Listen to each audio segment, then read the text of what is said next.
Assalamualaikum warahmatullahi wabarakatuh. Salam sejahtera bagi kita semua. Pemirsa Love for All TV dimanapun Anda berada, senang sekali kita berjumpa kembali di channel kesayangan kita, Love for All TV. Kanal YouTube pembawa pesan perdamaian. Setiap orang memiliki perjalanan spiritualnya masing-masing untuk mencari dan menemukan Tuhannya, serta makna kebahagiaan dan kedamaian bersama karunia Tuhan. Namun, apakah sebenarnya karunia itu sendiri? Lebih dari itu, apakah semua orang memiliki pemahaman yang sama tentang karunia Tuhan? Telah hadir bersama kita dua orang narasumber di acara diskusi damai kali ini sebagai bagian dari seri Mini God Summit atau seri kisah-kisah perjalanan menemukan karunia Tuhan untuk menggali konsepsi karunia menurut Jemaat Ahmadiyah. Kita akan perkenalan. Yang pertama, saya akan memperkenalkan seorang mubalik Jemaat Ahmadiyah yang saat ini bertugas di Kemang. Assalamualaikum, selamat datang Bapak Maulana Ahmad Hidayatullah. Ya. Sehat Pak? Alhamdulillah. Alhamdulillah. Kemudian yang kedua, saya akan memperkenalkan seorang narasumber. Beliau adalah seorang anak muda, antropolog yang baru saja melakukan riset tentang pemahaman karunia di Jemaat Ahmadiyah Manisor. Kita akan sapa beliau. Assalamualaikum, selamat datang kepada Saudara Khalid Walid Jamaluddin. Kang Khalid, apa kabar? Alhamdulillah baik. Sehat Kang Khalid? Alhamdulillah. Iya. Alhamdulillah. Kita akan berbincang-bincang dengan beliau mengenai karunia itu apa. Baik, saya akan bertanya kepada narasumber yang pertama, Bapak Ahmad Hidayatullah. Pak Maulana Ahmad Hidayatullah, Pak, izin Pak, saya mau bertanya kepada Bapak. Bagaimana Pak Jemaat Ahmadiyah memandang karunia? Bagaimana pandangan ini bisa memiliki kesamaan atau perbedaan dengan kelompok agama lain dalam memandang karunia? Ya. Karunia itu satu nikmat, ya, blessing yang dianugerahkan oleh Allah Subhanahu wa taala.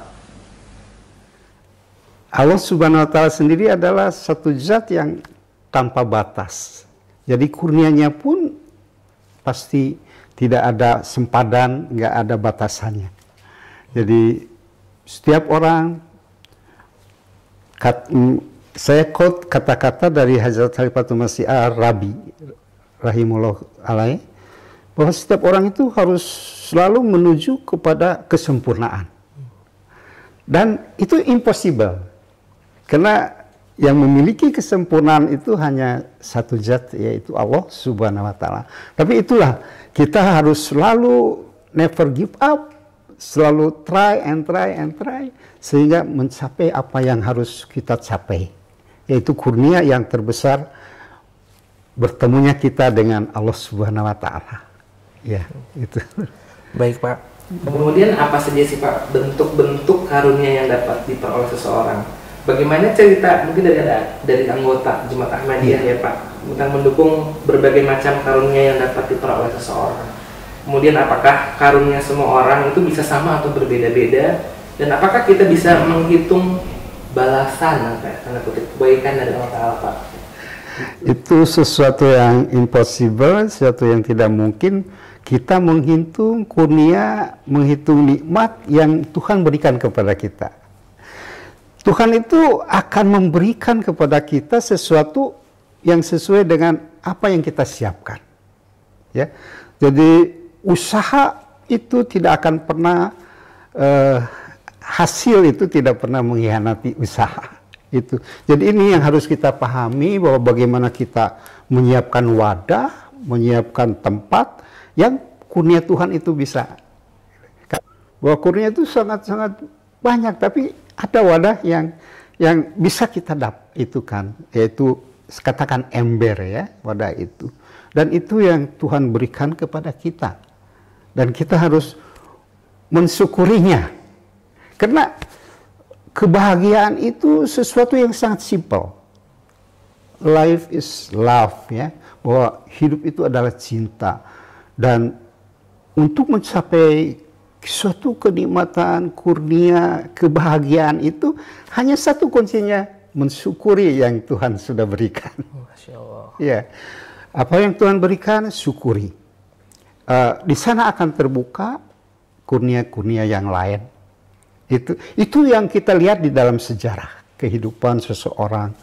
Bagaimana Kalau misalnya mencontohkan Bapak secara pribadi, bagaimana Bapak seorang yang tidak kenal dengan agama, jauh dari namanya bau-bau agama, bisa mendapat kurnia untuk masuk ke dalam satu bahtera yang sudah Tuhan sendiri dirikan, yaitu Jemaat Ahmadiyah. Sampai itu BA tahun 72 ya, Dika. Jadi tahun 72 BA, tahun 72 juga Bapak devote my life. Jadi sampai saat tahun ini adalah belum 50 tahun Bapak mewakafkan diri sebagai seorang hadim dari jemaat ini. Itu pun kurnia. Dan itulah kadang-kadang sesuatu yang misteri ya, sesuatu yang misteri Mas Halid. Kita nggak paham. Seperti tadi Mas katakan, ini yang saya inginkan. Kok Tuhan berikan ini? Dan pilihan Tuhan itulah yang terbaik untuk kita. Karena Tuhan di dalam Al-Quran itu mengatakan, kamu melihat sesuatu itu baik, itu belum tentu. Yang aku berikan itulah yang kamu harus syukuri. Itu yang terbaik untuk kamu. Ya, jadi silakan Mas Halid ditambah. Ya. Artinya karunia setiap orang itu bisa berbeda-beda ya Pak? Bisa berbeda-beda sesuai dengan apa yang diusahakan oleh kita, yang kita persiapkan untuk itu. Ya. Ya. Akhirnya kita tidak bisa menghitung ya Pak? Wah, impossible, tidak mungkin, tidak mungkin. Boleh kita renungkan, kita bangun tidur. Kalau Hazrat Aqdas Masih Maud alaihissalam itu memberi nasihat kepada sahabatnya itu, kamu mulai sholat subuh itu mulai dengan istighfar sampai ke maghrib, sembahyang maghrib. Dari subuh sampai maghrib itu 5.000 kali kamu istighfar. After that, dari maghrib sampai kamu tertidur itu 11.000 kali sholawat. Coba bayangkan itu bagaimana itu. Dan itu memang kalau kita lihat kehidupan Hazrat Aqdas Masih Maud alaihissalam sendiri, sesuatu yang sangat-sangat luar biasa Nika, sangat luar biasa, yang tidak terjangkau oleh akal. Bagaimana seorang yang umur 53 tahun, yang katakan bahasa kasarnya sudah hilang benih-benih untuk memberikan keturunan, tapi kok Tuhan berikan seorang istri yang sangat-sangat luar biasa, keturunan Rasulullah, dan memberikan anak-anak yang sangat-sanat istimewa, khalifah kedua, khalifah ketiga, khalifah keempat, sampai yang sekarang ya. Jadi itu Halid ya. Sorry. Dika, jadi kurnia ya, kita tidak akan pernah bisa menghitungnya. Yang bisa kita syukurinya. Mensyukurinya, luar biasa. Kang Halid, sebagai seorang antropolog, saya ingin bertanya Kang Halid, dari hasil riset, apa yang dimaksud dengan karunia menurut seorang antropolog? Oke, baik. Saya akan mencoba mengkonstruksikan dulu ya. Jadi kalau Bapak Hidayat itu tadi dalam perspektif Islam ya. Mungkin kalau saya lebih ke konsep umum. Karena di beberapa atau berbagai macam sistem kepercayaan blessing itu ada gitu ya. Nah, dan saya menggunakan kata dalam bahasa Inggris itu blessings karena saya merujuk ke salah satu Encyclopedia of Religion yang namanya by Lindsay Jones, dan dia menggunakan kata blessings, tapi dia tidak menggunakan grace ya. Tapi it's okay. Jadi intinya sesuatu yang berasal dari Tuhan. Itu yang saya capture dari pengalaman saya meneliti tentang konsep karunia. Nah, dalam bahasa Indonesia dikenal juga sebagai kata berkah ya. Diambil dari bahasa Arab barakah. Dan sebelumnya sebenarnya jauh dari kata itu dari Ibrani pun ada istilah barah gitu. Saya mungkin pronunciation-nya kurang betul ya, tapi berah itu dalam kata Ibrani ya, bahasa Ibrani. Dan sebenarnya cikal bakalnya itu sebenarnya kata blessings atau apapun ya, bisa sebenarnya gift juga bisa, tapi dalam sudut pandang saintifik digunakan blessing. Seperti saya merujuk misalkan ya Profesor Maurice Bloch gitu ya, yang seorang antropolog yang berkecimpung di dunia penelitian penelusuran tentang sistem kepercayaan. Beliau menggunakan kata blessings. Nah, balik kepada konsep blessing secara umum atau karunia atau berkat ya. Ini adalah sesuatu yang berasal dari sesuatu yang maha tinggi, sesuatu yang tidak bisa dicapai oleh humans gitu, manusia. Nah, dan itu dalam perspektif Islam misalkan itu sesuatu yang berasal dari Tuhan gitu. Kalau istilah monotheistic God itu ya Allah Subhanahu wa taala. Nah, bisa pula sesuatu yang bisa berasal dari gods ya dewa-dewa atau bahkan di dalam sistem kepercayaan yang sangat khas itu orang suci, orang yang disucikan juga sebenarnya bisa gitu ya.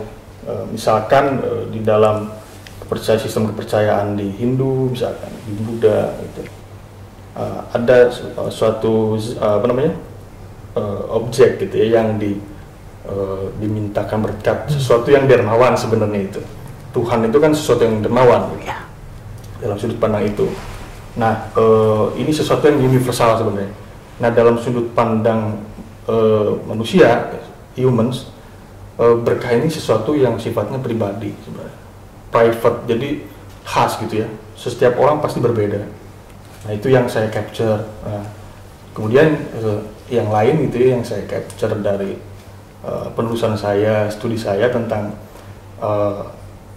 blessing konsep itu adalah bahwa blessings adalah sesuatu yang kreatif sebenarnya, sesuatu yang luas gitu ya, dan tidak akan ada yang sama gitu dalam perspektifnya. Ini saya misalkan konteksnya tidak Islam, tidak Islami sekali gitu ya. Saya mungkin dalam konsep secara umum itu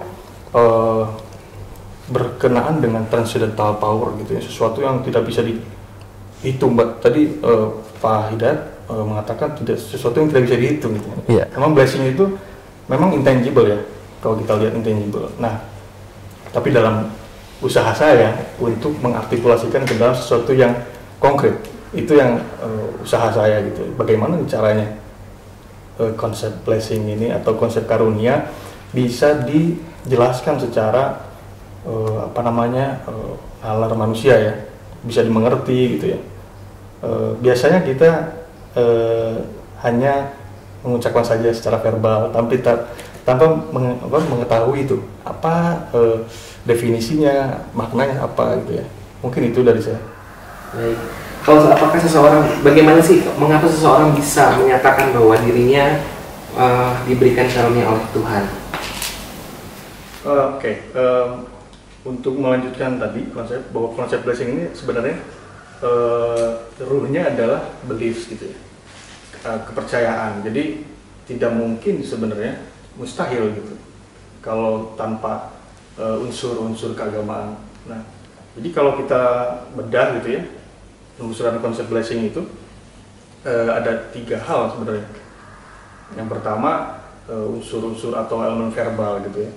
Kedua non verbal, dan ketiga yang paling penting sebenarnya yang melekat gitu ya, melekatkan kedua tadi, verbal dan non verbal, ada unsur keagamaan. Jadi tanpa percaya, tanpa rasa ya, itu tidak mungkin sebenarnya. Ya bisa saja itu dianggap sebagai gift, atau kalau saya analogikan bisa seperti ini, orang bisa membeli Ferrari, orang bisa membeli rumah yang mewah. Kalau tanpa belief, ya itu adalah hasil karya saya gitu. Itu adalah hasil jerih payah saya bisa membeli hal itu. Ya, jadi kalau dengan belief gitu, dengan kepercayaan terhadap apapun, itu merujuk pada salah satu yang mereka sembah, mereka puji ya. Nah, kemudian tadi kalau saya belum sampaikan hal-hal yang berkenaan dengan blessing ini adalah ini sangat beragam. Bisa dikatakan blessing itu sebagai konsekrasi ya, entah bisa gitu ya, pensucian gitu ya. kemudian bisa saja dimaknai sebagai eologi atau pujian atau sanjungan, dan yang ketiga ada doa sebenarnya. Nah ini doa itu berkenaan dengan harapan gitu ya, apa yang kita inginkan. Dan yang paling penting sebenarnya berkah ini adalah sesuatu yang berkenaan dengan sesuatu yang baik. Jadi dalam konteks antropologis itu ini sesuatu yang harus dikontekstualisasikan. Kalau tidak, ini kita tidak bisa membedakan dengan kutukan misalkan. Blessing ini oppose-nya itu by tadi dengan apa namanya kutukan, sesuatu yang tercela ya, sesuatu yang mudarat kalau dalam Islam. Mungkin itu. Oke. Baik, sekarang saya ingin bertanya kepada Kang Khalid, kenapa Kang Khalid memilih penelitiannya di Manisol sebagai fokus studi etnografi? Bagaimana agregasi jemaat di Manislor dapat berpengaruh terhadap bagaimana anggota di lokasi tersebut mempersepsikan karunia? Kemudian apakah akan berbeda dengan bagaimana anggota di tempat lain mempersepsikan karunia? Baik, sebelum ke ini, apa namanya, mengapa saya memilih Manislor ya untuk dijadikan objek studi saya? Sebenarnya asal muasalnya karena saya banyak menolak di Jemaat Ahmadiyah ini banyak sesuatu yang sebenarnya bisa digali ya. Salah satunya ya tentang konsep karunia. Karena socially constructed itu selalu diartikulasikan oleh jemaat-jemaatnya itu, anggota-anggota Ahmadi mendapatkan A dianggap sebagai karunia. Itu mungkin secara sadar maupun tidak. Gitu. Jadi itu terartikulasikan, dan ini mungkin sudah jadi habitus ya kalau kita merujuk. Jadi sesuatu yang sudah lama gitu. Dan memang ini juga berkenaan dengan semiotika sebenarnya, pemaknaan kan, simbol juga itu. Nah, konsep blessing ini sebenarnya patut digali gitu ya, khususnya di Jemaat Ahmadiyah, karena Jemaat Ahmadiyah ini posisinya sebagai sesuatu yang bukan di luar Islam ya, tapi ini sesuatu yang gerakan yang sebenarnya unik gitu ya. Kalau dibandingkan dengan Sunni, kekasannya ada gitu ya dalam hal-hal yang terkecil gitu ya. Misalkan terdapat sistem khalifat, kemudian dibimbing oleh seorang khalifah, kemudian tentang piety, kesalehan gitu ya. Ini tentu tentang kedalaman pemahaman tentang agama gitu ya. Dan saya melihatnya ini sesuatu yang penting yang harus bisa dijelaskan oleh nalar akademia gitu ya. Bagaimana ini bisa dijelaskan, orang awam pun bisa mengerti gitu. Nah, kenapa saya memilih Manislor? Karena Manislor ini dari aspek kondisionalitasnya sangat khas ya. Kalau benda ini eksentrik sebenarnya, seksi gitu. Jadi istilahnya bermakna sekali gitu konteks di sana. Nah, kondisionalitasnya adalah di sana seringkali dihujani beberapa situasi yang tidak diuntungkan kan. Misalnya persekusi, intimidasi, verbal maupun non verbal gitu ya. Mereka ini seperti bom waktu saja gitu. Jadi kalau istilah saya ghost terror lah, teror hantu. Jadi secara psikis juga kan mereka ini terartikulasikan ketika saya mengadakan studi ini.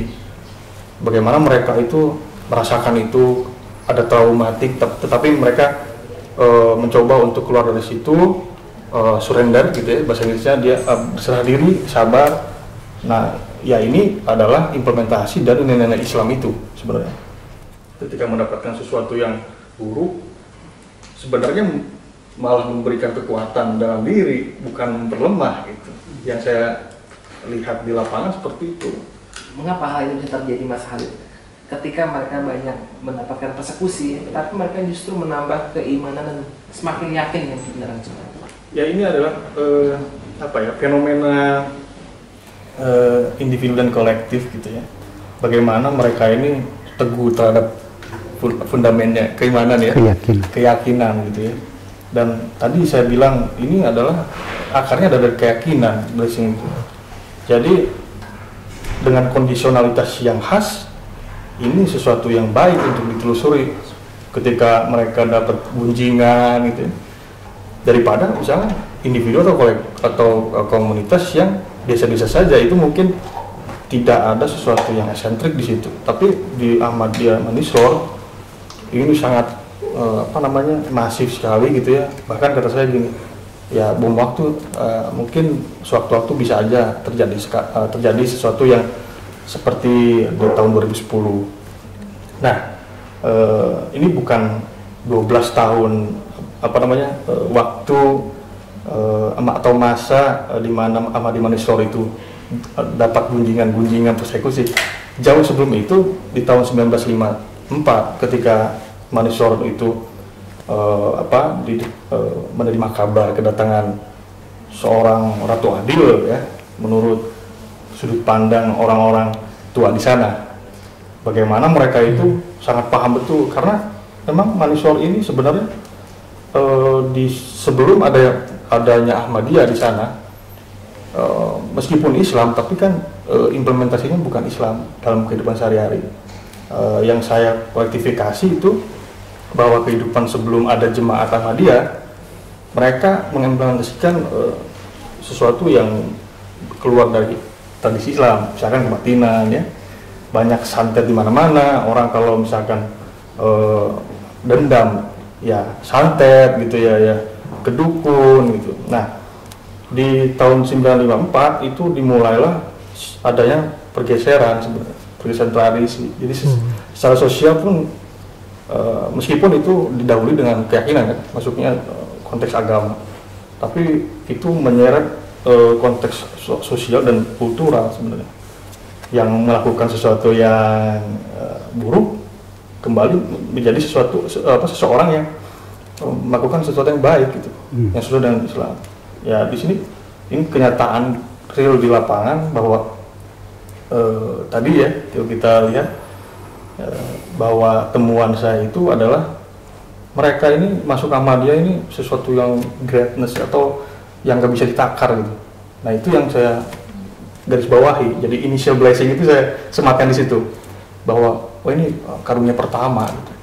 Ya kalau Islam secara umum mungkin menjadi Islam kan, tapi kalau ketika dia sudah mengimani sesuatu yang akan datang itu, sesuatu yang zat yang akan datang gitu, ya itu initial blessing bagi saya. Karena setelah mereka menjadi Ahmadi, hidup dalam milieunya Ahmadi gitu ya, mereka terkonstruksi sebagai sesuatu yang khas gitu. Dan itu membuka menurut Pak Dia itu membuka semua pintu karunia.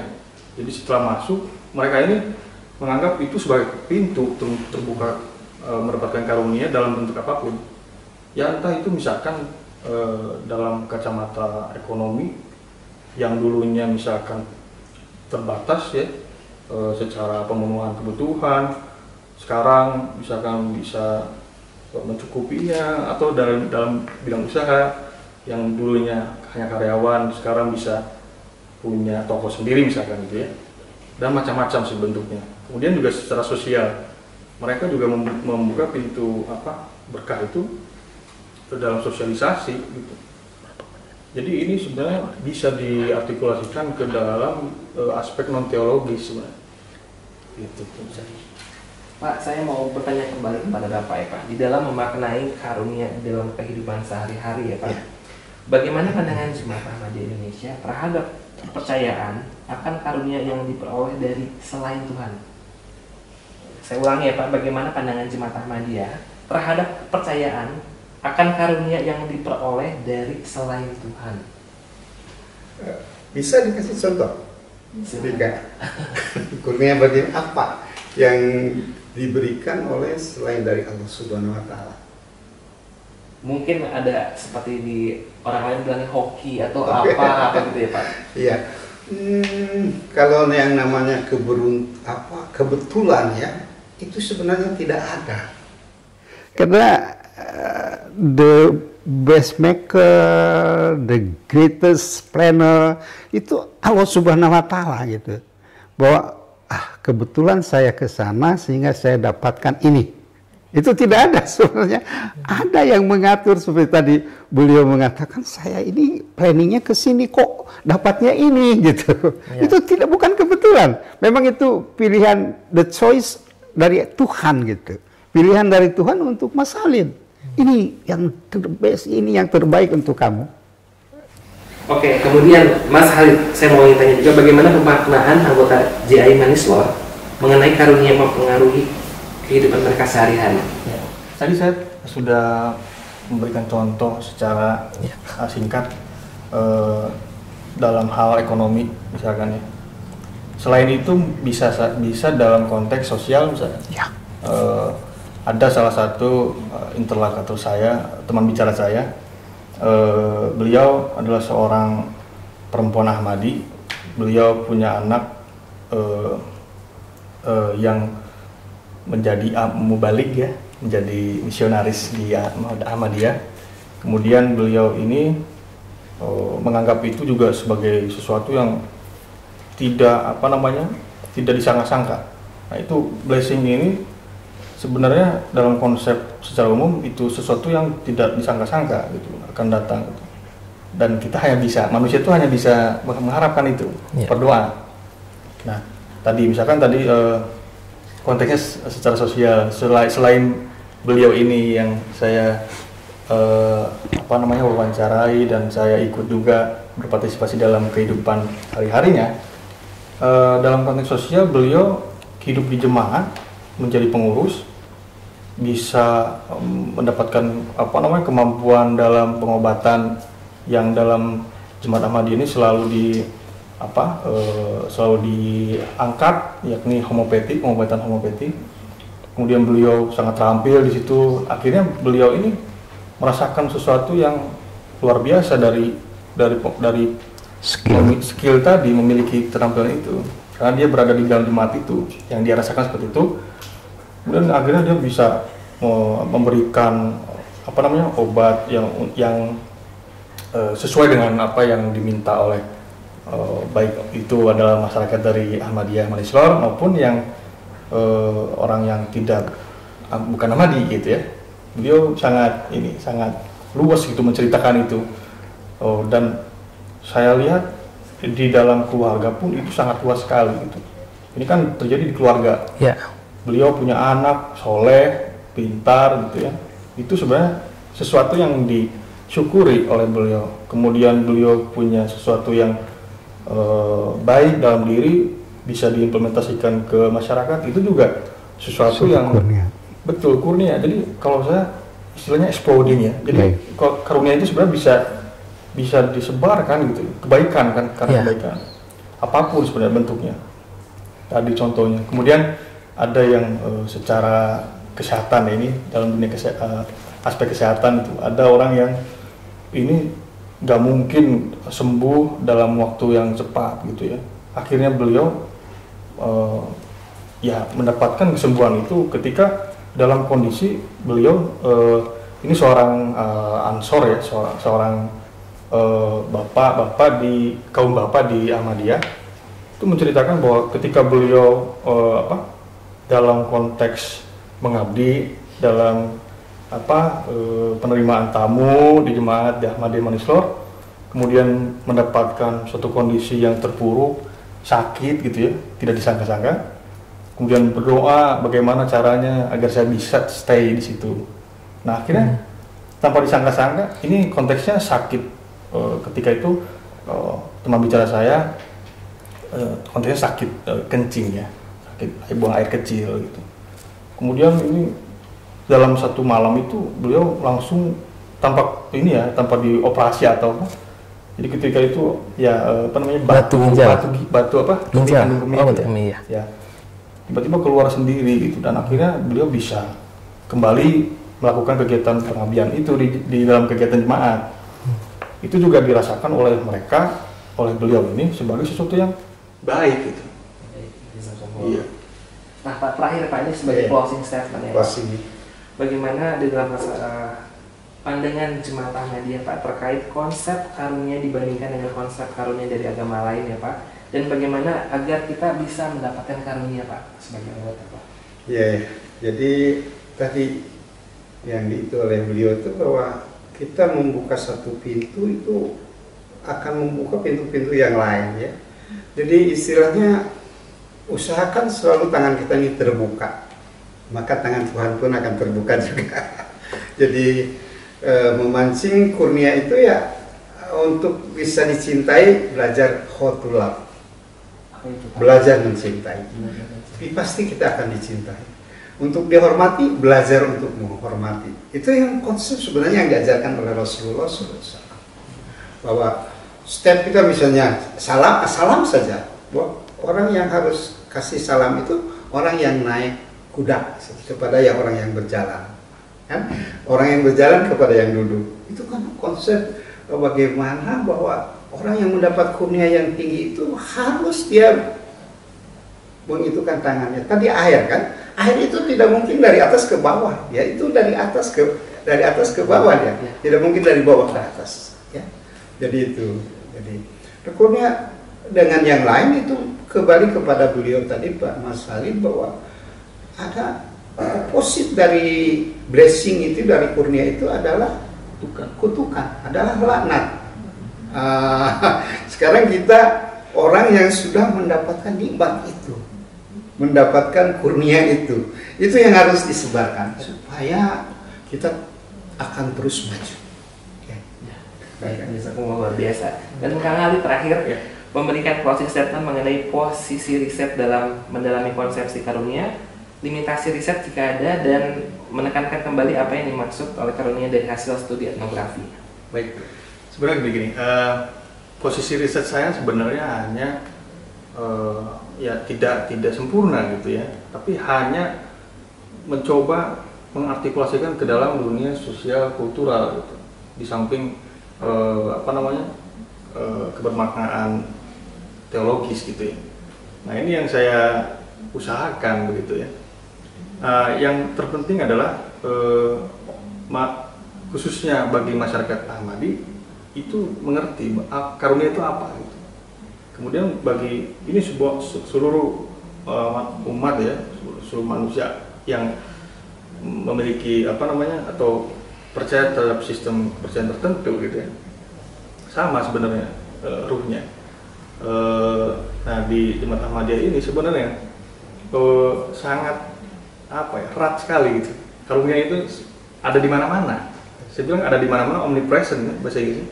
Karena berdasarkan penelitian saya, manusia ini memiliki kemampuan untuk mengadakan gitu. Embodiment itu terhadap konsep of blessing itu sangat kentara sekali dimanapun konteks itu, kontekstual kan, dalam ekonomi, sosialisasi itu, dalam kesehatan gitu. Nah ini sesuatu yang positif bagi saya pribadi mengetahui secara detail, dan sedikit saya membahas tentang kenapa dalam studi saya menyematkan subbab tentang percakapan saya dengan mubalik di sana. Itu sebenarnya untuk memberikan pemahaman utama awal bagaimana sih sebenarnya konsep blessing ini. Kemudian saya tarik dari apa yang saya capture di dunia sosial itu. Mungkin itu sih yang sangat baik untuk saya pribadi dan mungkin bisa diterima oleh orang lain. Gitu. Baik, jazakumullah Kang Halid, jazakumullah Pak Ahmad Hidayatullah. Dan pemirsa Love All TV dimanapun Anda berada, demikianlah sesi diskusi damai kita kali ini. Dan jangan lupa untuk subscribe, like, dan juga komen, serta nyalakan loncengnya agar selalu mendapatkan konten-konten terbaru dari Love All TV, kanal YouTube pembawa pesan perdamaian. Sampai jumpa lagi di sesi berikutnya. Wassalamualaikum warahmatullahi wabarakatuh.